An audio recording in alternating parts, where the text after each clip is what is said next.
there because I needed him to keep me on track. So what I'd like us to do is look at Daniel 3. Now, this is one of these exceptionally well-known parts of the book of Daniel, particularly also one that is, like so much of the book of Daniel, especially the early chapters, also later, but particularly the early chapters, there's a sense that the language of the text itself is part of what carries the meaning of the text. And so I'll read it, and then we'll spend some time just briefly reflecting on it.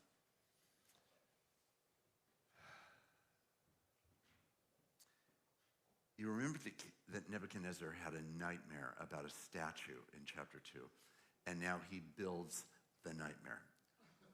More on that later. King Nebuchadnezzar made a golden statue whose height was 60 cubits and whose width was 6 cubits. He set it up on the plain of Dura in the province of Babylon. Then Nebuchadnezzar sent for the satraps, the prefects, the governors, the counselors, the treasurers, the justices, the magistrates, and all the officials of the provinces to assemble and come to the dedication of the statue that King Nebuchadnezzar had set up. So, the satraps, the prefects, the governors, the counselors, the treasurers, the justices, the magistrates, and all the officials of the provinces assembled for the dedication of the statue that King Nebuchadnezzar had set up. When they were standing before the statue that Nebuchadnezzar had set up, the herald proclaimed aloud, "You are commanded, O nations, peoples, nations, and languages, that when you hear the sound of the horn, pipe, lyre, trigon, harp, drum, and entire musical ensemble, you are to fall down and worship the golden statue that King Nebuchadnezzar has set up. Whoever does not fall down and worship shall immediately be thrown into a furnace of blazing fire." Therefore, as soon as all the peoples heard the sound of the horn, pipe, lyre, trigon, harp, drum, and entire musical ensemble, they bowed down and worshiped the golden statue that King Nebuchadnezzar had set up. Accordingly, at this time, certain Chaldeans came forward and denounced the Jews. The ones whose lives had been saved by Daniel and his friends in chapter 2 are now ratting them out in chapter 3. They said, "O King, to King Nebuchadnezzar, O king, live forever. You, O king, have made a decree that everyone who hears the sound of the horn, pipe, lyre, trigon, harp, drum, and entire musical ensemble shall fall down and worship the golden statue, and whoever does not fall down and worship shall be thrown into a furnace of blazing fire. There are certain Jews whom you appointed over the affairs of the province of Babylon, Shadrach, Meshach, and Abednego. These pay no heed to you, and they do not worship this golden statue that you have set up." Then Nebuchadnezzar, in furious rage, commanded that Shadrach, Meshach, and Abednego be brought in. So they brought these men before the king, and Nebuchadnezzar said to them, "Is it true, O Shadrach, Meshach, and Abednego, that you do not serve my gods, and you do not worship the golden statue that I have set up? Now, if you are ready when you hear the sound of the horn, pipe, lyre, trigon, harp, drum, and entire musical ensemble to fall down and worship the statue that I have made, well and good. But if you do not worship, you shall immediately be thrown into a furnace of blazing fire. And who is the God that will deliver you out of my hands?" We'll read on in a minute.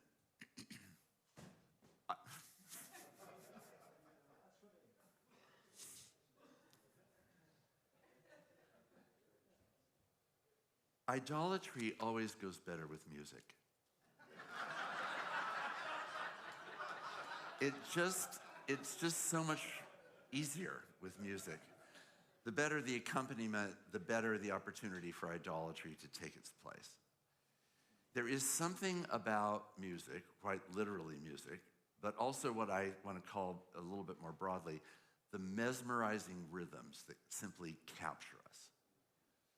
When we are in sync with the mesmerizing rhythms of our day, our place, our social group, our people, our culture, our subculture, our race, whatever it might be, when we're caught up in the mesmerizing rhythms of those beats, we know exactly what we're going to do. And that is we're going to do exactly what everyone else is doing. Mesmerizing rhythms exist to help orchestrate social bonding, which can then be sustained simply on the chord of the music. Obviously, this can be so easily illustrated whether you think of an athletic game, whether you think of the NCAA. This winter, I had the opportunity to go to a Purdue game, and it was a really, really great game. And believe me, in that, I think it was 17 or 18,000 people that sat in their stadium or in their gym. There was just this incredible sense that everybody knew exactly what they were doing. And from the moment that certain music would get played, which as an outsider I was aware, I didn't always know what the cues were, but they knew exactly what the cues were. And as soon as a certain song at a certain place in the game got played, or a certain player was doing whatever they were doing, that cue was set and people fell in line to do exactly what that cue was supposed to do. Social cues have this impact on us all the time, whether it's musical or whether it's cultural, whether it's something that happens in the way that people behave, or whether it has to do with the way people think, whether it has to do with what we buy, where we go, who we see, who we don't see. It's an elaborate system of socialization in which there are endless mesmerizing rhythms, and our ears become attuned to certain ones. My son is a recording engineer and has always followed music very intensely. And we're in various remote places, and there will be a faint wisp of some kind of music somewhere. And I'm not even really fully aware that it's even happening. And he'll go, oh, that's interesting. They're playing such and such. It's like, seriously? Like, is there sound going on here? I'm not really sure that I'm hearing it. And secondly, I wouldn't have known that, and I couldn't have placed it. I didn't suddenly start moving like he starts moving in response to that distant tune. Why? Because it's just the mesmerizing rhythm. Billy Graham understood this, and then he really understood it. He understood it in the first instance just instinctively, and hence Just As I Am became the thing that called people forward. And as they did more studies, they realized that this was actually a coercive impact, and they began to stop using Just As I Am until after the people had actually come forward. And the music began to be much more subtle and less related to words. So there was just a sense that you were prepared to go forward or not, but you weren't being drawn by the rhythm, the mesmerizing rhythm of hearing and singing and watching people come forward to the singing of Just As I Am. That transition was an insight into the dangers of mesmerizing rhythms. Nebuchadnezzar is a conniving person. He's a manipulative person. He's coercive. He wants to know several things. He wants to be sure that the people know several things about what's going on. The first is that King Nebuchadnezzar had set this up. So, again, it's not really clear that the people of Israel or of Babylon would have known anything about chapter 2 and the dream and the nightmare. That was probably largely a private event, right? But now, he takes that nightmare and doing what any maniacal and exceedingly fearful little person might do, he decides to get control of it. We talked about that sort of dynamic in fear all the time. So let's get control of the nightmare. I know, I'll build the statue. And he builds his version of the statue, and he wants everyone to know that this is the statue that King Nebuchadnezzar had set up, right? The reference again and again. So the refrain is not the refrain only of music when you hear the sound of the horn, pipe, lyre, trigon, harp, drum, and entire musical ensemble, but also what King Nebuchadnezzar had done to set it up. So there was this linkage between what King Nebuchadnezzar had done and what the music cued, and all you needed to do, it's so simple, really. Just bow down. Just bow down and worship the golden statue that King Nebuchadnezzar has set up. We live in a culture that is now on maximum steroids over what it takes to set in motion mesmerizing rhythms. This is what going viral means. It's a new mesmerizing rhythm that gets introduced and then suddenly takes over the land abroad, or the stream at least that you or I might be actually in. And in the context of that, it's trying to set the stage, the agenda. It's telling us what's important. It's often telling us exactly what we're supposed to do. It's meant to provoke and initiate some kind of response, if possible, as deeply feeling-oriented as possible, as passion-oriented as possible, as angry as possible, as passionate as possible. There was the Passion Conference, which I don't know if all of you are aware of this conference that's, I think, the largest single worship gathering that happens in the United States every year. And at the Passion Conference, chosen because it's sponsored by Passion Church and because it's centered on the Passion of Christ, but also on the passionate expression of worship in response to the Passion of Christ. There was an amazing moment in this last year's gathering, which I was not present for, but which I watched online, that lasted for about 20-ish minutes of singing a very simple song that just took over the room. And in fairness to the leaders, I felt, and I've watched it a couple of times, my discernment about it was that it felt like a very authentic experience of the Holy Spirit simply falling. But it was definitely held together by this music. And I can't imagine that if you talk to someone who was at that conference and you ask them what was the most memorable part of the whole experience, when did you feel the most connected to the purpose of the conference, it was probably in that 20, 21, 22-minute period. And in the way that it's filmed and the way that the music is working and the technology that supports it, there is a quality of a crowd event that clearly everyone I could see represented in any way was fully present to this moment. Now, let's just assume the best, which is that God is really in the middle of that. That's a really anointed and amazing moment. But it doesn't take much imagination to think about what other things have gathered such forces. It's not just Billy Graham who understood the force of music, but obviously Hitler understood the force of music. And part of what made the Reich such a force was that it could set in motion, again, just a note, 2 notes, 3 notes, and you're down the road of exactly what it is that's being cued. Now, I want to suggest that probably your church has mesmerizing rhythms already at play in its life, that various people play different instruments and sometimes different tunes. Part of the dynamic of church life is negotiating these various mesmerizing rhythms that various people are trying to set in motion while you're trying to set another one in motion, which might be the same or really might be quite different. And you're trying to correct another tune by the tune that you might be setting in motion by your words or your actions or the programs that you provide or the teaching that you give.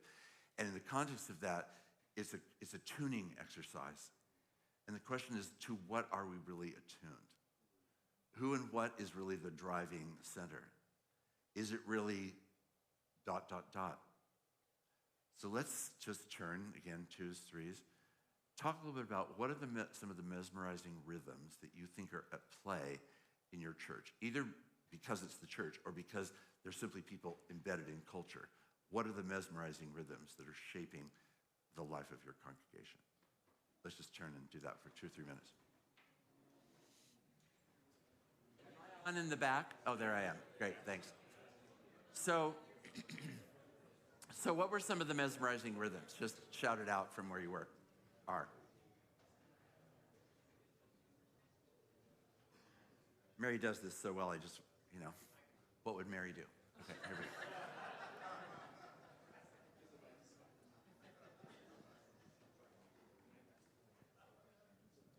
The church that I serve has the organist play a chime at about every other phrase of the Lord's Prayer. Wow. So our Father, ding,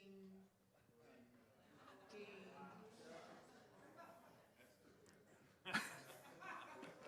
Someone says that's different. Yes, others. Please. I know, now I want to try it. My organist would love that. Ours is like, the gospel is the old grand story. They want to be polished and big and beautiful. And then they panic if they mess up. Yes, right. Can we just relax and be ordinary? Performance. Yeah. I don't think they mean it to be performative. Yes. But it tips there every other Sunday. Yes, there's something there. Yeah. Others.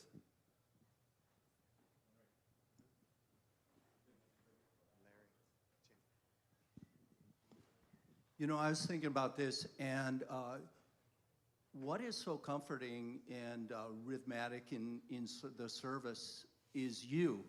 Have you ever noticed how people, they choose to be there? They don't have to, but they learn your voice. They learn to trust you. And you are mesmerizing just because we know the voice patterns of everyone better than AI. And you are like a good doctor who's been through a lot, and people feel they can trust you, and that's why they come back. Not that you carry it, that you're the trustworthy one, but you convey that trust in your integrity and the way you speak. Thank you. Very true. Yes. My friends have asked me to share this. When I first arrived at our church quite a while ago, we were at a church event, and the Lee Greenwood song, "I'm Proud to Be an American," came on, and everyone leapt to their feet. It was kind of a surreal moment. Another mesmerizing rhythm. Yeah. I will say, at the end of our sanctuary service, after the benediction, we sing the same little refrain every single Sunday, "Go to the world," and whatever. And everybody That's what knows. mesmerizing rhythms Yes. also do right there. Yeah. Mhm. Everybody stands to their feet. They don't have to be told. And pre-COVID, as soon as the first note was played, everybody reached out and grabbed the hand of the person next to them, whoever it was. And that everybody just did that. And of course, you all know, as soon as you finish and you stop holding the hand of a person, you never stop holding the hand of a person and just walk away. There's a acknowledgement. And so that was just a mesmerizing rhythm that every single person knew exactly what to do. Yeah. A couple more. Over here. At Vienna Presbyterian, we have gone 45 years minus one, where the tomb was not empty and Jesus was not resurrected until everyone had the opportunity to come forward and sing the Alleluia chorus with the choir up front. And it has to be the very last thing that happens, and no one can leave the service until that point, and that is the moment that we recognize Jesus' resurrection. Well, it's just really good to have these things clear, right? Yeah. It's very helpful. Yeah. So our congregation had been trying to use more contemporary language for the Lord's Prayer, and that was not working very well because some people in the congregation said the contemporary language and some people said King James. And so something which should have been, in my view, a mesmerizing rhythm for the whole congregation was not, because the words were different and the phrasing was different. Yes. So I said, okay, King James, that's what we're going to do. I don't care if it's not current English, but the point is that we are all saying this together. We are all breathing together. Our phrases are all together. Yes. So, Orchestrating mesmerizing rhythms when you need them is a trick. Right here? Yes. When I was in seminary at Fuller, our professor asked us, we had, of course, everybody there from all kinds of different denominations. He asked us how many of us followed a liturgy. And we had Pentecostals there and people from all kinds of different churches. And, of course, only about a third of the class raised their hand. And then he started to go through the order of the service. And we all realized we follow a liturgy, whether it might be your church's liturgy, but we do a call to worship, and then we do this, and we do this. And there's an order. There's a form. And that is a rhythm. Right. Absolutely, it's a rhythm. Yeah. Just try moving the pieces around. Yeah. I used to do worship planning deliberately where everything was put on rollers, and you could imagine reordering things, which I feel completely comfortable with, and which just a lot of people just didn't feel all that comfortable with. So it's an example of that. I have a friend that does, the week after Easter, he always did a humor Sunday, and so they did the service backwards. They started with the benediction and ended with the call to worship. When you think about theologically, it's a great idea. It is a great idea, yes. Oh my gosh, that's amazing. Well, we could go on and on. The main thing that I want to get at here is, in this case, the musical accompaniment was actually cultivating a cult, not cultivating the cultus that is meant to be the church of Jesus Christ, whose lives are the temple in whom the Holy Spirit dwells and reflects back to the world the living reality of God made known in Jesus Christ. And in this context, obviously, pre-New Testament, it's this rabid call to submit to this mesmerizing rhythms. Fall in line and do this particular thing. I think it would not be hard in the landscape of American church these days to be able to see all kinds of idolatrous, mesmerizing rhythms that are in motion in various congregations. And whether it's the song by Brother Lee or whether it is some other force, there are all kinds of forces that are just claiming this is the way that it should be. And the question is it faithful in any way to God? What is first order? What's second order, third order, and out of order? Are we clear about our responsibility as pastor theologians to actually tend to the mesmerizing rhythms of the practices of the church in its own life and speech? It's really breathtaking to think of the contrast of churches and settings that all of us serve in, let alone across the world and across the nation. And in all of them, there is a temptation that mesmerizing rhythms simply become their own idolatry. So however good they might be, they can also be capturing in a way that actually shrinks the gospel and separates it actually from the living God and instead becomes its own icon. I remember once in a church in Philadelphia, outside Philadelphia, where I was serving, and one Sunday, for a variety of reasons, we didn't say the Apostles' Creed. And I'm standing at the door, and this man with neck veins blazing screamed at me. I will not pierce your ears with the volume of his pronouncement, but he just said to me, I hated the fact that we did not say the Apostles' Creed today. And I said, well, it's really important to hear your voice, which I've heard. I've seen you, I've heard you. Whether you're safe, well, that will be a different conversation. We'll have to determine exactly how this feels for you. But in that dynamic, I said, it really matters to me why you feel the way you do. Like, what, I need you to tell me why that depth. The point was, in that moment, simply to acknowledge that there are all kinds of ways in which we blanket the reality of what's actually happening with liturgical form that causes people to submit in certain ways that are not authentic and that may be evocative to try to invite them into the authenticity. But often it can be a squelching of the reality of what's actually happening. I remember one time, again in that same church, it had a high chancel, stone steps, and we were serving communion. The mesmerizing rhythm of communion in that church was double elements. So the elders would all come forward in their suits, go up the steps, get the first element, go back down, distribute the element. Then they would come all back, return those plates. Then they would get the second plate. They would go, or the second chalice in this case, and then go back out to the congregation as well. So we were in midstream in this rhythm, organ nicely playing, elders coming forward. Two elders with chalices in hand turn toward each other and crash into each other.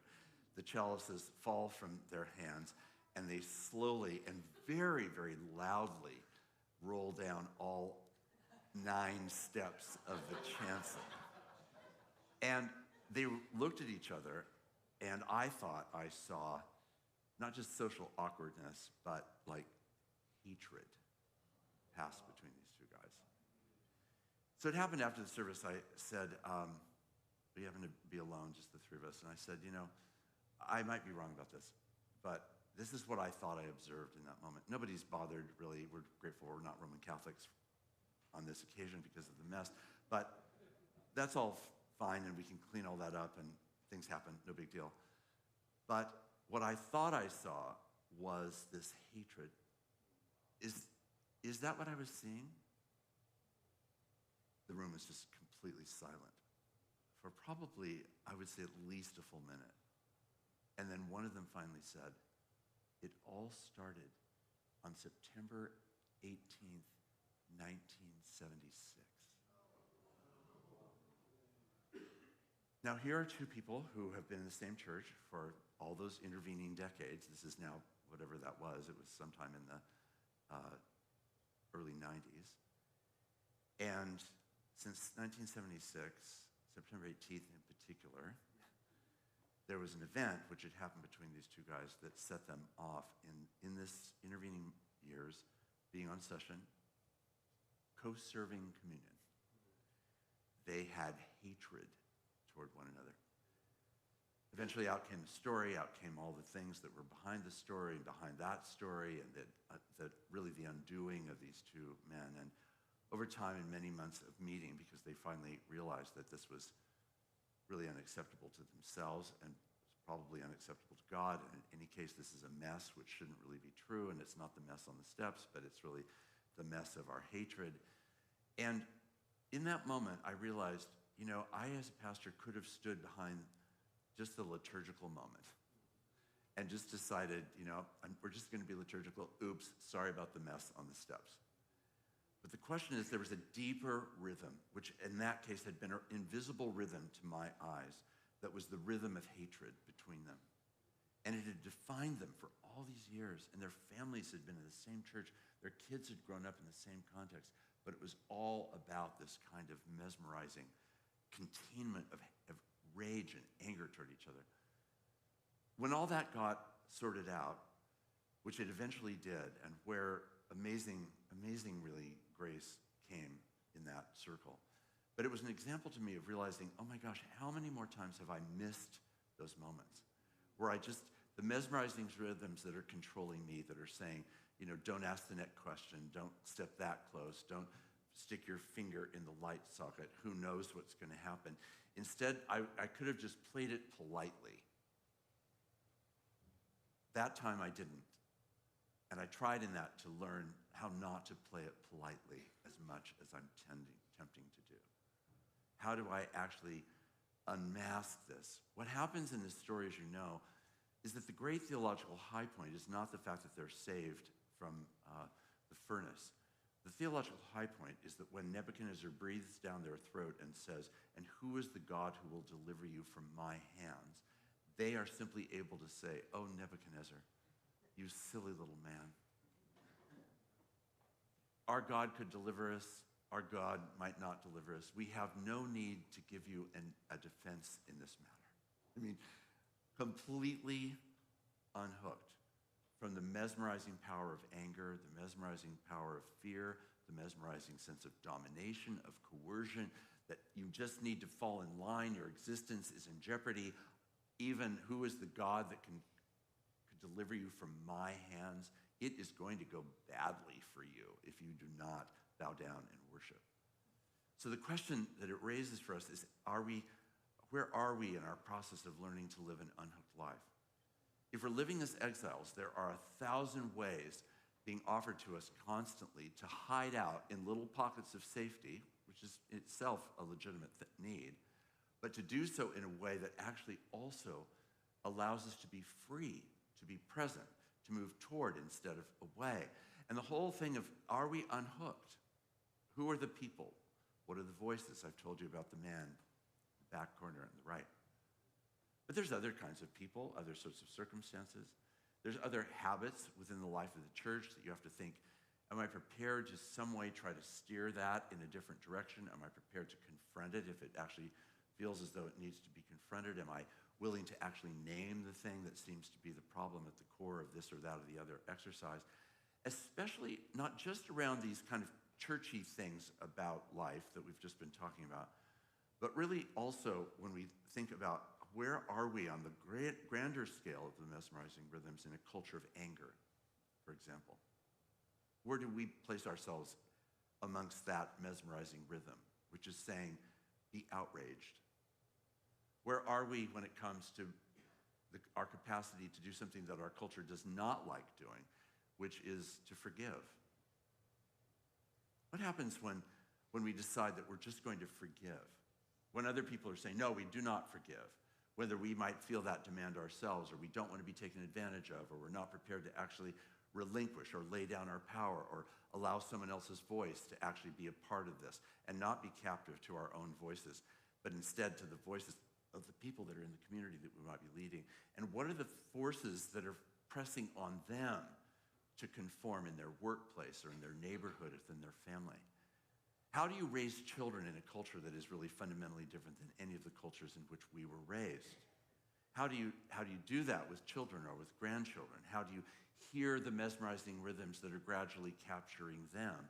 How do you first try to really hear what those mesmerizing rhythms are, not only musically, but in many other dimensions of their life? How do you come alongside as a parent, as a grandparent, as a friend, as a neighbor, as an aunt, or as an uncle, whoever it might be, or as a pastor? How do we come alongside people whose mesmerizing rhythms are hardly recognizable to our ear? We don't really even know how to get our bearing. I remember once, and this is one of the reasons why I left Berkeley, we were at a staff event. It was hilariously funny, but there were 3 skits in a row at a certain moment in our retreat where I didn't understand anything about the humor that had just been expressed. It's like, I got nothing. I don't know what medium we're talking about. I have no idea who the people are that you're naming. I have no understanding of how it is that this is funny. I am adrift. And yet I'm supposed to be your pastor. I just felt like it's time. It's just like probably past time. I can't listen and understand the mesmerizing rhythms. How do I help people hear a different rhythm without taking their rhythms really seriously? I think about people as pastors who have been in work circumstances where they've been harassed, abused, where the pressure of conformity within the certain cultural technology field, for example, is so dominant. Moving back to the Bay Area, I'm really experiencing this sense of the homogenization of the Bay Area in a very odd way, where technology has so taken over the whole Bay Area that Silicon Valley is sort of a marker and a concentration, but it's really everything everywhere all the time.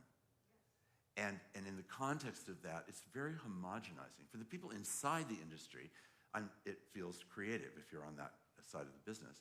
But in general, the culture benefits very little, except economically, from the nature of those technologies. And the cultures of those technologies and the speak, especially when I became the president of Fuller, and then I'm regularly visiting Silicon Valley and many other places in the Bay Area, where a great deal of generous funding comes for Fuller, but I'm also talking to people who are like, what are you talking about?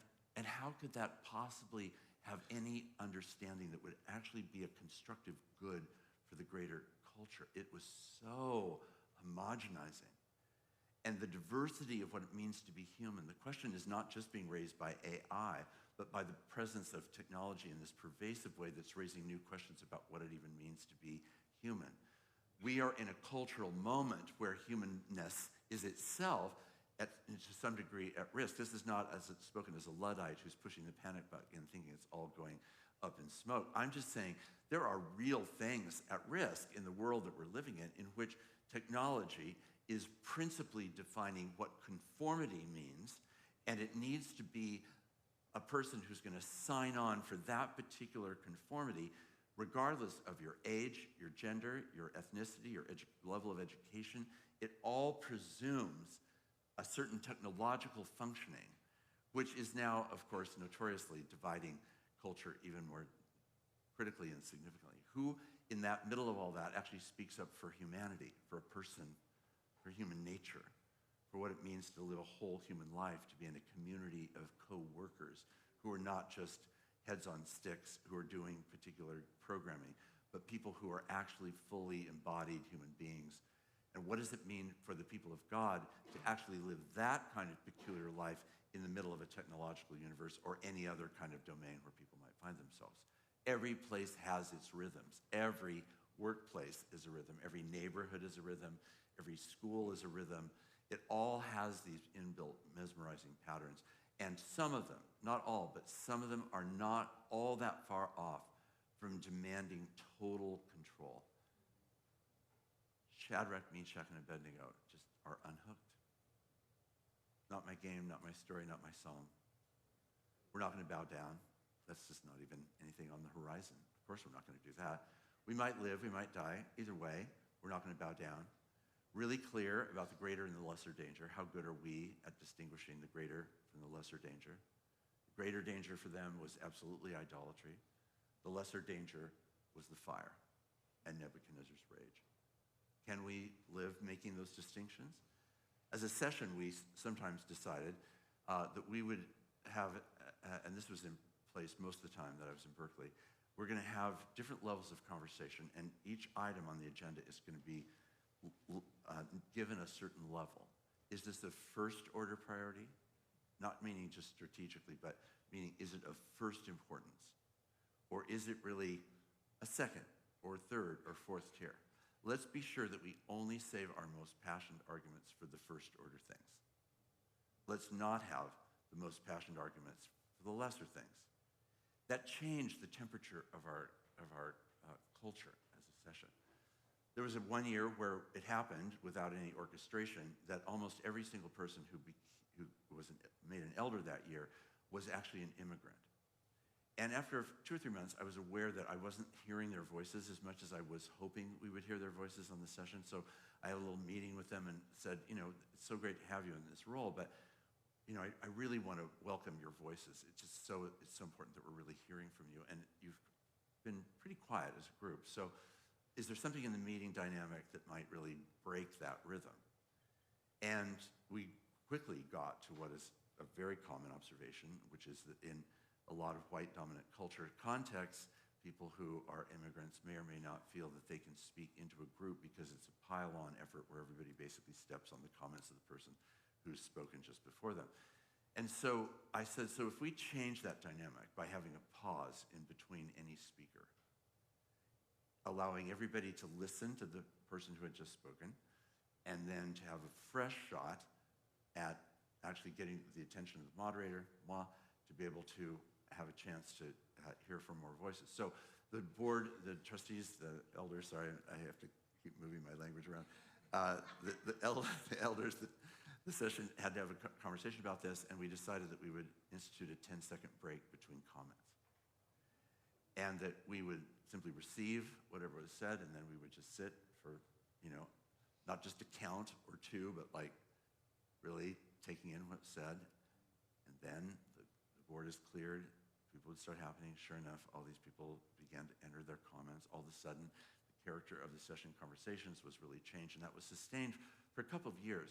We could have done away with it. In fact, several times we said, don't we think we've sort of gotten the point and we could relax some of this? And they said, oh, no, this is really good because it's actually helping me to actually think more clearly myself about what I actually really want to say rather than to try to get airtime by moving quicker than I'm actually necessarily ready to speak about, but I want to claim the airspace in order to do that. The mesmerizing rhythm of control inside of a board, inside a subculture. These are things that really set things in motion, and the question is, are we prepared to live an unhooked life? Can we actually reorder the paradigm? Can we introduce a resistance when the resistance is needed? Or simply remodeling in another way? But at the core, it's really about the centrality of our identity. It's about whether we have understood the nature of fear and been set progressively freer and freer from fear. They were unhooked by Nebuchadnezzar's rage and the fear of his destroying them. It just wasn't their agenda. I hope you know, I've known a few people, some of whom I've told you about, who are just unhooked from the fear. They're not looking for cataclysm. They're not seeking martyrdom. They're just unhooked by it. So it's like, oh, that's interesting. So there's a lot of rage. Interesting. So let's talk about the rage in the room and why we're treating one another as we just are. To even suggest something as candid as that in a room of conflict is itself, of course, potentially inflammatory. How comfortable are you with discord, argument, nervousness, fear? How prepared are we to be able to be people who can lead a group of people in saying really no to this, yes, over here, but not over here? Because the mesmerizing rhythm we're committed to is the mesmerizing rhythm of God's love and mercy and justice in Christ, because we think every single person in this gathering has been created by God, that we're going to give attention to the ears and lives of people that may not be in our fellowship. Are we attentive to the rhythms and needs and cries of people outside our fellowship? One of the things that was a gift to me was just a gift that I've always thought of as just God's gift to me, which was that the Berkeley church had clear glass walls. It had been built at a time when there were riots in Berkeley every 13 days for 4 years, when Reagan had declared martial law on Berkeley, and you could only get to church through the arms of the National Guard. The sanctuary, an Old Stone sanctuary, was condemned by the fire marshal. The church had to decide, are we staying on this corner, or are we going to move? They decided to stay and decided to build a clear glass walled sanctuary. This is all pre-me. And so I come into this sanctuary. I love the sanctuary. I love the dynamics of the fact that the church was in the world and the world was in the church, and whatever was happening in the crazy streets of Berkeley was also present when you were in worship. And all of that felt like an integration that I was really grateful for. But this was the gift. I was in the middle of preaching one Sunday, and suddenly I began to imagine out on the patio facing the sanctuary a lineup of classic Berkeley protesters, just in all of their varied life and embodiment, holding a really large banner that every single week had the same question, which was simply, how dare you? How dare you be in this place, in this town? How dare you say what it is that you believe is true? How dare you believe that that is true? How dare you act on that belief that that is true? How dare you actually embody this outrageous claim of the Christian faith, which in all of its civil and public critique comes so heavily against many churches, and certainly in a crazy town like Berkeley? How dare you do this? And it felt to me like that's actually the question. That if what we do in this room, in view of them, isn't actually building credibility in a response, a thoughtful, passionate, sacrificial, loving, mercy-giving, justice-seeking way, if we're not responding to that question, how dare we, with our lives and our worship and the mesmerizing rhythms that may capture us, we have nothing to offer them. We should really just close up shop, board up the windows, sell the property, and something else should come in its place, because we're not doing the mission that we've really been called to. But how do we get free to actually let that expectation, which I think is actually a gospel expectation, how dare you make these claims, confess this faith, seek to follow this Lord, without the critique and the value of understanding the captivities of people outside and the captivities of people inside, the captivities of burying racial abuse and racism, the activities that bury the mesmerizing rhythms of sexual abuse and sexual harassment, the rhythmic cultures that bury the real stories of drug and alcohol abuse, and so many other things that are always in the lives of the church. And as pastors, we often get up in our worship and can look out in the sanctuary and know many of the stories in order to be able to say, there are more mesmerizing rhythms capturing more hearts in this sanctuary than we could even dare to name. So do we believe there's a God who actually enters that space, enters into those captivities, those places of mesmerizing rhythms? Or are we going to play it Presbyterian? That is really a wrestling match to me.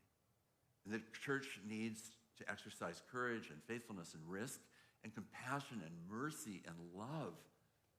And all of that is part of answering the question, how dare we be in this place, pulling away from all of the places that we know and love, the responsibilities, and say we're going to spend time here because we want to catch a fresh sense of the rhythm of God, which is not the mesmerizing rhythms of culture, of power, of authority, of domination, but instead is the gentle, wise, life-giving rhythm of God's mercy and grace in Christ. That's the rhythm to which everything else in our lives is meant to be attuned. But I have to say, I can spend time, and I do, making lists of the things that are my distracting, mesmerizing rhythms. The things, the tweak, the flashy thing, the something that might be, the hope for desire. All things that could so easily distract me and say, that would be really interesting. That would be a great thing. And maybe it would be a great thing, but maybe it's also really a distracting thing. It might even be an alien thing. It might even be idolatry. Now, I sometimes have said, idolatry in my life doesn't show up with garish statues it just goes up more and more like, a pottery barn shelf with some kind of discrete idols that you could be in my living room and you'd have no idea. But at times, I would have to say, I am Mark, and I'm an idolater.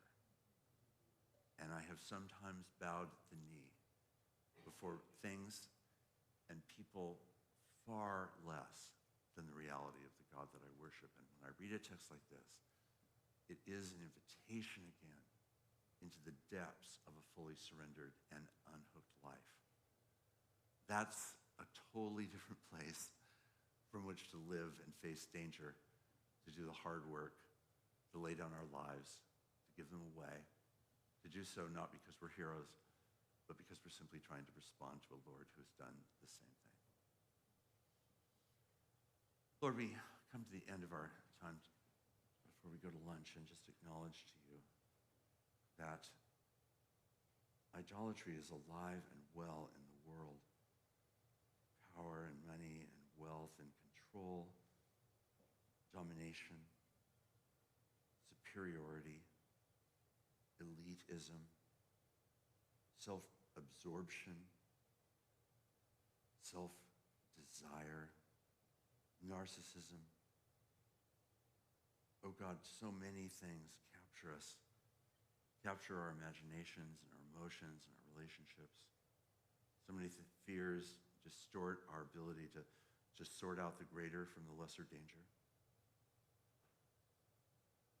Lord, we need your wisdom, and we need you as the God of wisdom to be the one who leads and guides and strengthens us, that sets us free, that helps us live as faithful exiles, remembering we belong to you more than anyone or anything else.